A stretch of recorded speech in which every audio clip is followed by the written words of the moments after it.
يا مساء الفل عليكم يا جماعه. انا عارف تعليقي النهارده على ماتش الزمالك والمصري متاخر كتير، بس خلينا بس نتكلموا في حاجه في السريع كده. انت كنادي زمالك، مشكله عندنا احنا ان احنا بنعتمد دايما على الفرص الالهيه. بمعنى يعني انت مستني اخطاء الغير انت تعمل حاجه، انت ما بتعملش حاجه بنفسك، انت عايز تبني نجاحك على اخطاء الغير.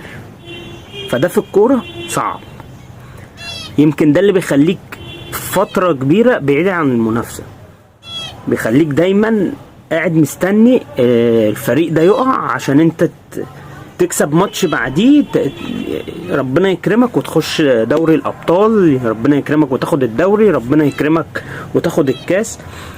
دي السياسة اللي ماشية حاليا في نادي الزمالك.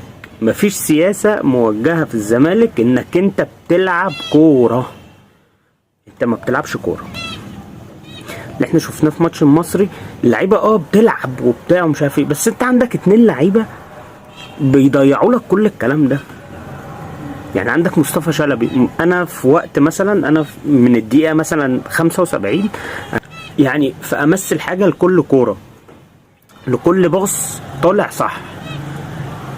مصطفى شلبي بسم الله ما شاء الله بيجي عند الوقت ده ما بيطلعش كرة واحدة توحد ربنا صح.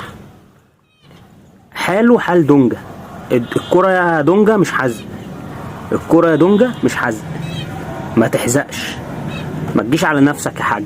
مش هعتمد على وقوع الاخرين، اللي انا ينفع اعتمد عليه ان انا لازم اعمل ده بنفسي، اخد انا الكرة دي بنفسي، انا اللي اعمل الحاجة دي بنفسي، ما استناش وقوع اخرين.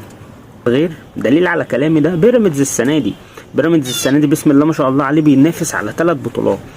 ده نجاح ليه؟ عشان انا ماشى في مسيرته ان هو مش مستني اخطاء حد، مش مستني اهلي او زمالك يقعوا، هو مكمل في مسيرته، انا عايز اكسب وخلاص. بس الباقي ده بقى بحط الفرقة التانية تحت ضغط.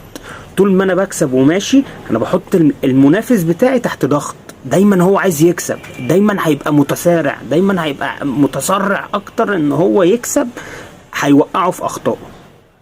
فاهمني يا باشا؟ زي دوري 2015 مع فريرا، تمام؟ انت كنت دايما بتكسب وما عندكش اخطاء كتير، ودايما حاطط الاهلي تحت ضغط. الاهلي كان دايما تحت ضغط، فعشان كده كانت تلاقيه بيقع كتير، كان بيقع كتير بسيطة.